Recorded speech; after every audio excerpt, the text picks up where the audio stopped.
السلام عليكم ورحمة الله وبركاته. ازيكم يا امارات؟ عاملين ايه؟ يا رب دايما تبقوا بخير وعافية وسعادة. النهاردة هعمل معاكم ان شاء الله الحمصية بحاجتين فقط لا غير. شلنا خلاص العسل الجلوكوز وشلنا كمان البيكنج باودر، فهنعملها طبيعي جدا بأبسط الامور عندنا وابسط الحاجات، فان شاء الله تبقى سهلة ويسيرة عليكم. وزي ما انتم شايفين كده جبنا كيسين من الحمص. الكيس عامل 200 جرام، بس هي ممكن تعملي كيس واحد بس 200 جرام، تمام، على كوبايه السكر ونص كوبايه الميه.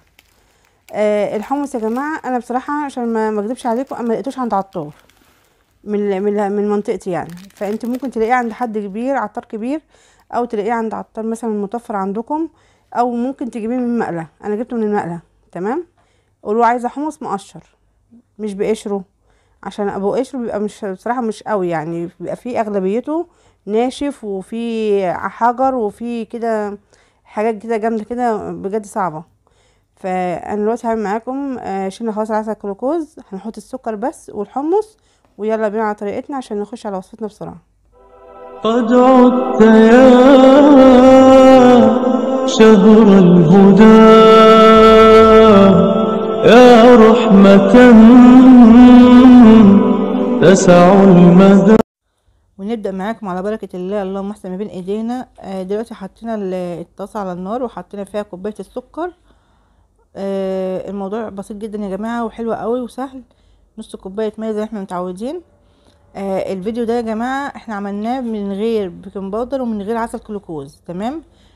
معاكم الثلاث فيديوهات المتاح معاكم واعملوه. عايزه تعمليه سمسميه زي ما عملنا في السمسميه وحطينا البيكنج باودر وعسل الجلوكوز، او تعمليه زي الفوليه اللي احنا عملناها، شلنا البيكنج باودر وعملناه بالعسل الجلوكوز بس. او تعمليه زي دلوقتي كده من غير اي اضافات، ولا بيكنج باودر ولا عسل جلوكوز، تمام. السهل ليكي والاحسن ليكي والمتاح اعمليه. الموضوع سهل وبسيط ان شاء الله، بس اهم حاجه اقبلي عليه واعمليه ان شاء الله باذن الله. هيطلع احسن من كده كمان. هتعمليه بروقان واعمليه بمزاج، وان شاء الله باذن الله ربنا يحسن ما بين ايدينا وايديكم يا رب. هيطلع اجمل من كده بكتير. طبعا زي ما انتم شايفين كده الفقاعات والرغاوي كترت قوي معانا. هنفضل برضو نقلب فيها لحد ما تتقل قوي معانا، والفقاعات دي هتزيد وهتتقل اكتر. هتشوفوها دلوقتي معاكم. بصوا، يعني احنا بنحاول على قدر الامكان نبسط الامور ليكم، ونحاول برضو واحده واحده معاكم علشان تبقوا فاهمين كل تفصيله في الوصفه، بحيث ان انتوا تبقوا فاهمين عارفين انتوا بتعملوها ازاي، والامور ان شاء الله هتظبط معاكم. طبعا واحده واحده معاكم، وان شاء الله لو في اي استفسار ولو في اي حاجه محتاجينها اكتبوا لي في الكومنتات، وان شاء الله هتواصل معاكم بيها. يا جماعه مفيش اجمل من ان انت تعملي حاجه بايديكي ولولادك ولبيتك، وتحسي ان انت فعلا بتعملي انجاز وبتعملي توفير لبيتك. بتبقى حاجه حلوه قوي، وتبقي فرحانه وفخوره بنفسك ان انت بتعملي حاجه بتنفعي بيها غيرك. كمان لما بتنفعي نفسك بحاجه زي كده بتبقى جميله جدا معاكي، وتبقي سعيده بيها قوي. ولما بتنجزي فيها كمان وتحسي بنجاحها بتبقي فرحانه بالحاجه اللي انت عملتيها، وتحسي ان تعبك فعلا ما راحش هدر. فجربوها بجد هتحسوا بمتعتها، حاجه حلوه. والاحلى كمان ان انت تكوني مميزه قوي عن غيرك، يعني تكوني حاسه بنفسك ان انت فيكي ميزه، فيكي حاجه جميله، فيكي حاجه كويسه انت عملتيها بتعمليها في حياتك، سواء بتنجحي في وصفه، بتنجحي في نظافه، بتنجحي في تطوير في بيتك، في نظام في بيتك، في ترتيب. بجد الحاجات دي كلها بتفرق معاكي جدا، وبتحسي ان انت فعلا بجد فيكي ميزه حلوه قوي عن غيرك. فنتمنى ان شاء الله نكون مميزين ونكون افضل واحسن. زي ما شايفين كده. بصوا الفقاعات تقلت معانا اهي، انا بحاول اوريها لكم اهي يا جماعه، حاسين بيها ان هي تقلت بجد، الرغاوي تقلت اهي، شايفين؟ هو ده المطلوب بقى.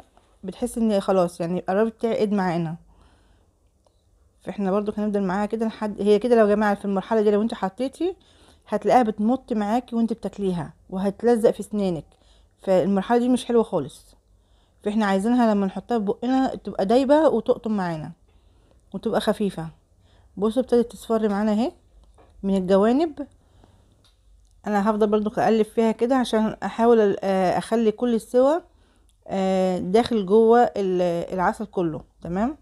يبقى كله زي بعضيه. انا بحاول اقربها لكم اهو زوم، بعمل زوم عشان تشوفي مدى اللون بتاع الجولدن بتاعها اللي هو الذهبي. الحمار كله جاي من الجوانب بتاعتها اهي، شايفينها.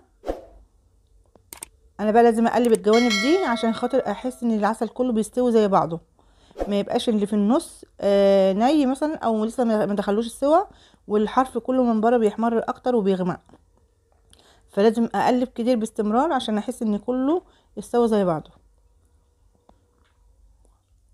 اتمنى ان شاء الله تكون الوصفه سهله وبسيطه عليكم، وكمان تبقوا عارفين وقادرين انتوا تعملوها ان شاء الله، وتفرحونا بالتطبيقات بتاعتكم، وتقولوا لي في الكومنتات رايكم فيها ايه.